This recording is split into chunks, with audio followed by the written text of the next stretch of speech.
India TV YouTube channel को subscribe करें और बेल आइकन दबाएं।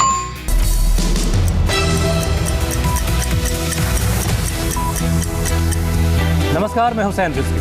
नमस्कार, आपके साथ मैं हूं मीनाक्षी जोशी। सुबह के 9 बजे हैं और हम आपके लिए लेकर आए हैं सुबह 9 बजे की 9 बड़ी खबर। आज हम आपको बताएंगे पटना के अस्पताल में मरीज को क्यों देनी पड़ी जिंदा होने की गवाही और कोरोना के महाविस्फोट के बाद कहां शुरू हुआ लॉकडाउन का काउंटडाउन।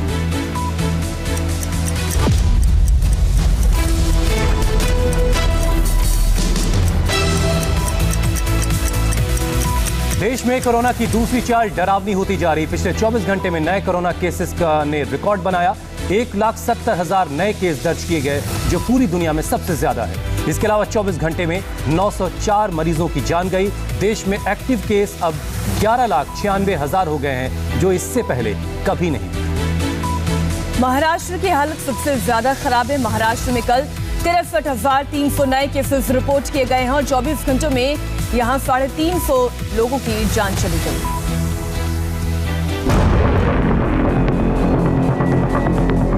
एक दिन में नए मरीजों का आंकड़ा डराने वाला है। इस रफ्तार से कोरोना के नए मरीजों का आंकड़ा 1 या 2 दिन में 2 लाख के पार जा सकता है। 10 अप्रैल 1,52,000, 11 अप्रैल 1,70,000, 24 घंटे में 18,000 की छलांग। कोरोना के डेली डेटा में ये इजाफा तब हो रहा है जब देश के कई हिस्सों में नाइट कर्फ्यू और वीकेंड लॉकडाउन जैसे तरीकों का इस्तेमाल हो रहा है। लेकिन अप्रैल की शुरुआत से जो कोरोना के आंकड़ों में बढ़ोतरी शुरू हुई, वो अब नीचे गिरने का नाम नहीं ले रही।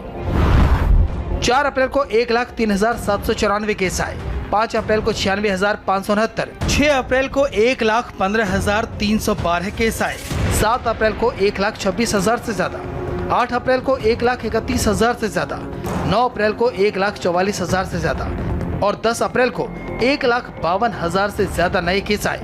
कोरोना की गंभीर होती स्थिति पर इंडिया टीवी ने स्वास्थ्य सम्मेलन आयोजित किया था, जिसमें राज्य के मुख्यमंत्रियों और एक्सपर्ट्स ने इसकी तमाम वजह बताई। सरकारों की तरफ से भी शायद उसके अंदर जो सख्ती अपनानी चाहिए थी वो नहीं।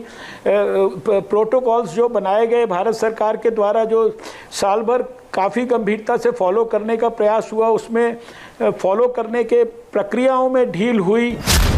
केंद्रीय स्वास्थ्य मंत्री डॉक्टर हर्षवर्धन ने कहा, इसके पीछे बड़ी वजह कोरोना गाइडलाइंस के पालन में ढिलाई रही।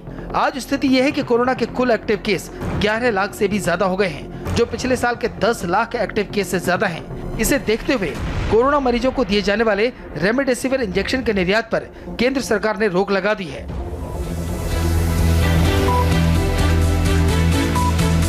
कोरोना संक्रमण की सबसे तेज रफ्तार देश के 5 राज्यों में ज्यादा देखी जा रही है। कोरोना के कुल मरीजों का 71% हिस्सा महाराष्ट्र, दिल्ली, उत्तर प्रदेश, मध्य प्रदेश और छत्तीसगढ़ से है। देश के ये 5 राज्य मिलकर करीब आधा हिस्सा कवर करते हैं, जहां तेज होते कोरोना संक्रमण से कोहराम की स्थिति बनी हुई है। इसमें महाराष्ट्र में पिछले 15 दिन से 50,000 से ज्यादा केस आ रहे हैं। मध्य प्रदेश और छत्तीसगढ़ के सभी जिले कोरोना की चपेट में आ चुके हैं। दिल्ली में कोरोना तेजी से फैल रहा है।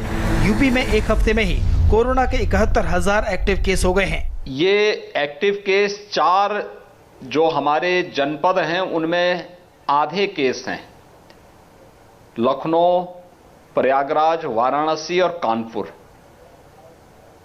लेकिन इस सब के बावजूद राज्य सरकार ने सभी 75 जनपदों के लिए अपनी कार्य योजना तैयार की है। हम उसको लागू कर रहे हैं। देश में कोरोना संक्रमण के बिगड़ते हालात पर इंडिया टीवी के हेल्थ कॉन्क्लेव में तमाम मुख्यमंत्रियों ने अपने राज्यों के हालात पर चर्चा की। महाराष्ट्र में 63,000 नए मरीजों और 349 लोगों की मौत के साथ हालात लगातार बिगड़ रहे हैं। वहीं दिल्ली में नए केसेस लगातार बढ़ते हुए 10,774 तक पहुंच गए और 48 मरीजों की मौत हो गई। यूपी में अब तक के सबसे ज्यादा 15,353 नए मामले सामने आए, 67 मरीजों की मौत हुई। छत्तीसगढ़ में 10,521 नए मामले आए, 122 लोगों की मौत हुई, जबकि मध्य प्रदेश में 5,939 लोगों की रिपोर्ट पॉजिटिव आई, 24 की मौत हुई। मध्य प्रदेश के कई शहरों में पहले से ही लॉकडाउन है। हालांकि हेल्थ कॉन्क्लेव में मुख्यमंत्री शिवराज सिंह चौहान ने टोटल लॉकडाउन से इनकार किया। मध्य प्रदेश में लॉकडाउन नहीं लगाया जाएगा। क्राइसिस मैनेजमेंट ग्रुप ने जनता से विचार विमर्श करके, चर्चा करके, कुछ शहरों में जहां संक्रमण ज़्यादा था संक्रमण की दर कम करने के लिए, वृद्धि रोकने के लिए कुछ चीज़ें तय की कि हम ये गतिविधियां नहीं करेंगे, कुछ चीज़ चालू रहेंगी और कई गतिविधियां नहीं होंगी जिससे भीड़ इकट्ठी ना हो। लॉकडाउन को लेकर दिल्ली के मुख्यमंत्री अरविंद केजरीवाल ने अपनी रणनीति साफ की। मुझे लगता है दिल्ली में लॉकडाउन नहीं लगाना पड़ेगा क्योंकि हमारी मेडिकल व्यवस्था, हम इसको संभाल लेंगे। और तीसरी हमारी स्ट्रेटेजी है वैक्सीनेशन, कि ज्यादा से ज्यादा लोगों को हम कोशिश करके वैक्सीनेशन लगा सकें। हेल्थ कॉन्क्लेव में आए सभी मुख्यमंत्रियों की आम अपील यही है, लॉकडाउन की स्थिति से बचने के लिए मौजूदा गाइडलाइंस का सख्ती से पालन बेहद जरूरी है। महाराष्ट्र में कोरोना का वायरस इतनी तेजी से फैल रहा है कि राज्य में स्वास्थ्य व्यवस्था चरमरा गई। महाराष्ट्र में लॉकडाउन के मुद्दे पर आज फिर CM Uddhav Thackeray task force के साथ अहम बैठक करने वाले हैं। महाराष्ट्र में पिछले 24 घंटे में 63,300 नए केस आए और 350 लोगों की जान चली गई। हालात इतने खराब हैं कि न अस्पतालों में बेड हैं, न ऑक्सीजन की व्यवस्था। कई जिलों में वैक्सीन का स्टॉक तक मौजूद नहीं है, इसलिए महाराष्ट्र में पूर्ण लॉकडाउन पर विचार हो रहा है। आज स्थिति ऐसी बनी है कि 15 दिन का कम से कम लॉकडाउन करना जरूरी लग रहा है। एक मन बनाने का काम सभी लोगों ने किया है। मुझे लगता है कि इसमें हम आगे जा सकते हैं, लेकिन आखिरी डिसीजन आफ्टर ऑल कैबिनेट और आफ्टर ऑल माननीय मुख्यमंत्री जी लेंगे। महाराष्ट्र में कोरोना के मामले पूरे देश के करीब 48% हैं। पिछले 24 घंटे की बात करें तो पुणे में सबसे ज्यादा 12,000 लोग कोरोना की चपेट में आए और 16 लोगों की मौत हुई। मुंबई में करीब 10,000 नए केस दर्ज हुए और 80 लोगों की मौत हुई। नागपुर में 7,000 नए केस मिले और 34 लोगों की जान चली गई। नागपुर के अस्पतालों में न बेड है न वैक्सीन का स्टॉक, इसलिए सरकारी अस्पतालों के डॉक्टर विरोध में सड़क पर उतर आए। महाराष्ट्र में वीकेंड लॉकडाउन और नाइट कर्फ्यू लगा है, लेकिन कोरोना को हराने के लिए राज्यों के मंत्रियों को पूर्ण लॉकडाउन का ही विकल्प नजर आ रहा है। देखिए, टास्क फोर्स के अंदर जितने लोग बैठे थे उनमें खाली कितने दिन लगना चाहिए उसके बारे में एक विचार था, लेकिन सबका एक विचार था कि लॉकडाउन लगना चाहिए, क्योंकि ये जो चेन है इसका टूटना बहुत जरूरी है। अगर ये चेन नहीं टूटी तो आगे चल के जो है वो संख्या कोरोना पीड़ित की बहुत ज्यादा हो जाएगी। इस बीच लॉकडाउन की खबरों की वजह से महाराष्ट्र में प्रवासी मजदूरों का पलायन शुरू हो गया है। मुंबई से स्पेशल ट्रेनों के जरिए घर लौटने वालों की लंबी लंबी कतारें लग रही हैं। हम लोग का पानी पूरी धंधा है, धंधा बंद हो गया तो अब क्या करेंगे? पूरी तरह बंद हो गया, इसके लिए जा रहे थे गाँव। अगले साल फंसे हुए थे। कोरोना से कम लेकिन लॉकडाउन से ज्यादा डर लगता है। इससे पहले सीएम उद्धव ठाकरे ने रविवार को वीडियो कॉन्फ्रेंसिंग में टास्क फोर्स से चर्चा की। बैठक में कुछ लोग 2 से 3 हफ्तों के पूर्ण लॉकडाउन के पक्ष में दिखे। आज फिर सीएम उद्धव ठाकरे के टास्क फोर्स के साथ अहम बैठक होने वाली है। इसके बाद ही पूर्ण लॉकडाउन पर कोई फैसला किया जाएगा। मध्य प्रदेश में कोरोना की रफ्तार विकराल रूप लेती जा रही, लेकिन लोगों का रवैया हैरान करने वाला है। खंडवा में स्वास्थ्य विभाग की टीम एक शख्स को क्वारंटीन करने के लिए पहुंची तो उसके परिजनों ने कोरोना वॉरियर्स पर ही हमला बोल दिया।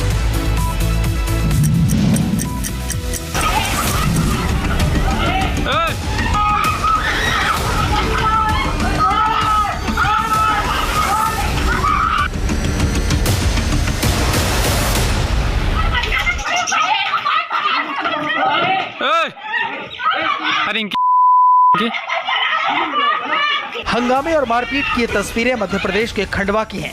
कोरोना पॉजिटिव शख्स को क्वारंटीन करने जब कोरोना वॉरियर्स की टीम उसके घर पहुंची तो कुछ इस तरह का बवाल खड़ा हो गया।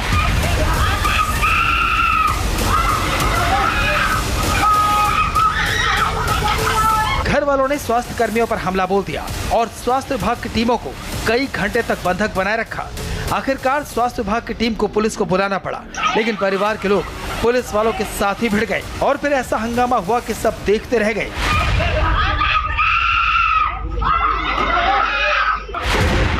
कोविड पॉजिटिव पेशेंट आया था तो हम उसको देखने और मेडिसिन देने के लिए गए थे वहाँ पर, तो उन लोगों ने हम पे पथराव किया और मारने लगे और हम वहाँ से भाग के निकले थे। कोरोना को मात देने के लिए 4 दिवसीय टीका उत्सव के दूसरे दिन आज भी बड़ी संख्या में लोगों को वैक्सीन दी जाएगी। भारत ने कम वक्त में 10 करोड़ से भी ज्यादा कोरोना वैक्सीन देकर अमेरिका और चीन को भी पीछे छोड़ दिया है।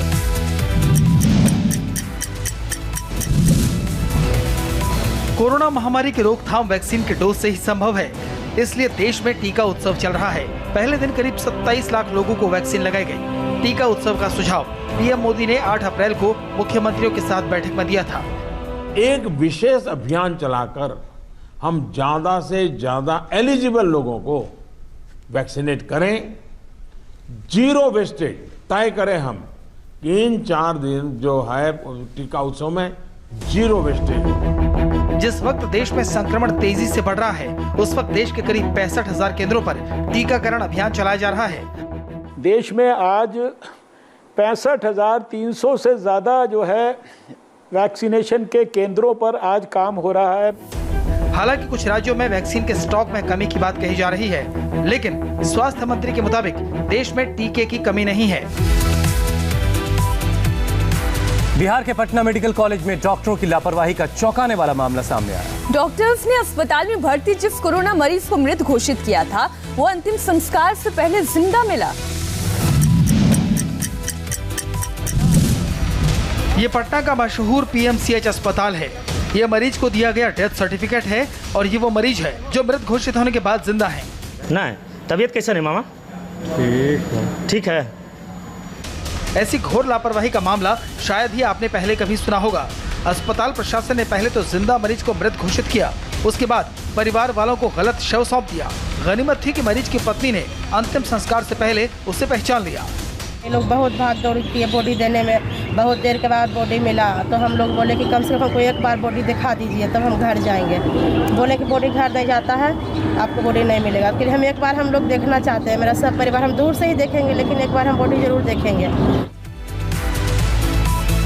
पश्चिम बंगाल में 4 चरणों के मतदान के बाद बीजेपी ने 5वें चरण में बढ़त बनाने के लिए कोशिशें तेज कर दी। बंगाल में आज पीएम मोदी और गृह मंत्री अमित शाह ताबड़तोड़ रैलियां और रोड शो करने वाले हैं।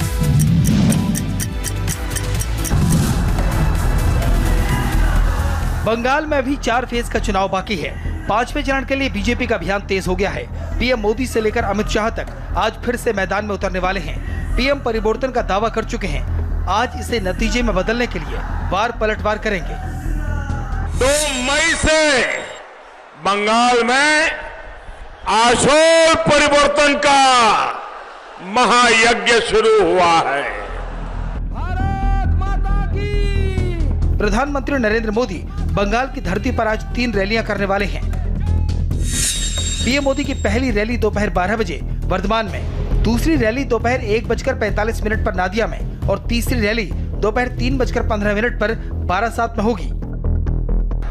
आप बीजेपी को हराने की तो कोशिश कर सकती है, लेकिन दीदी बंगाल की जनता को कैसे हराओगी? एक तरफ मोदी बंगाल में मोर्चा संभालेंगे तो दूसरी तरफ रोड शो और रैलियों के जरिए अमित शाह बीजेपी के लिए जनता का समर्थन जुटाएंगे। सबसे पहले अमित शाह कलिंगपोंग में सुबह 11:30 बजे रोड शो करेंगे। इसके बाद दोपहर 1:40 पर धूपगुड़ी में, दोपहर 3:30 बजे अहमदाबाद में और फिर शाम करीब 5:10 पर सिलीगुड़ी में रोड शो करेंगे। पश्चिम बंगाल में 5वें चरण के 6 जिलों के लिए 45 विधानसभा सीटों पर 17 अप्रैल को मतदान होगा। लेकिन कोरोना काल में प्रचार नेताओं को भारी पड़ रहा है। केंद्रीय मंत्री और बीजेपी सांसद संजीव बालियान बंगाल में प्रचार के दौरान कोरोना पॉजिटिव हो गए, तो वहीं दूसरी ओर माटीगाड़ा नक्सलबाड़ी सीट से बीजेपी उम्मीदवार आनंदमय बर्मन की कोरोना रिपोर्ट भी पॉजिटिव आई है। बंगाल बीजेपी के अध्यक्ष दिलीप घोष के विवादित बयान के खिलाफ टीएमसी ने चुनाव आयोग में शिकायत दर्ज करवाई। दिलीप घोष ने बालानगर की एक रैली में शीतलकुची की घटना को लेकर विवादित बयान दिया था। तो बोलते हैं टीएमसी के कार्यकर्ता है और इस प्रकार लोग जो सेंट्रल फोर्स के ऊपर अटैक करते हैं, वोट देने में लोगों को रोकते हैं और सेंट्रल फोर्स जब जाते हैं उनसे बंदूक छीनते हैं, उन पर अटैक करते हैं, तो मजबूरी गोली चले। बंगाल बीजेपी अध्यक्ष दिलीप घोष के खिलाफ चुनाव आयोग में शिकायत दर्ज हो गई है। बावजूद इसके वो विवादित बयान देने से बाज नहीं आ रहे हैं। इससे पहले उन्होंने शीतलकुची की घटना पर कहा था कि शरारती तत्व चुनाव में बाधा डालेंगे तो ऐसे ही मारे जाएंगे। टीएमसी इसी बयान के खिलाफ चुनाव आयोग पहुंची और दिलीप घोष के खिलाफ कार्रवाई की मांग की है। গুলি করে মানুষ মারে, জানে হেরে যাবে, গুলি চালাচ্ছে, বোমা চালাচ্ছে, বন্দুক চালাচ্ছে। दरअसल बंगाल में 10 अप्रैल को चौथे चरण की वोटिंग के दौरान शीतलकुची के बूथ के बाहर भीड़ ने सीआईएसएफ पर हमला कर दिया था। इस दौरान बचाव में केंद्रीय बल के जवानों ने फायरिंग कर दी थी, जिसमें 4 लोगों की मौत हो गई थी। उत्तर प्रदेश के आजमगढ़ में भीषण आग ने एक पूरे गांव को जलाकर खाक कर दिया। इस हादसे में 70 से ज्यादा कच्चे मकान जल गए और 2 बच्चों की जान चली गई।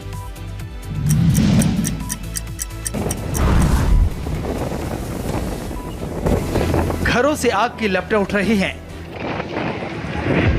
लहलहाती फसलें तबाह हुई तो उनसे धुआं उठने लगा। लोग मदद के लिए चिल्लाते रहे, लेकिन वक्त पर कोई नहीं आया और पूरा गांव तबाह हो गया। कितने किसानों का अनाज, घर, सब कुछ, पशु, सब कुछ जल के राख। अरे चाची बाहर आ जा, भागियो वहाँ कहाँ चल गए है।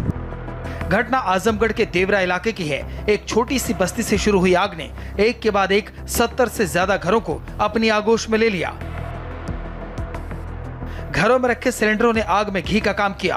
किसी का दाना पानी जल गया तो किसी के मवेशी खाक हो गए।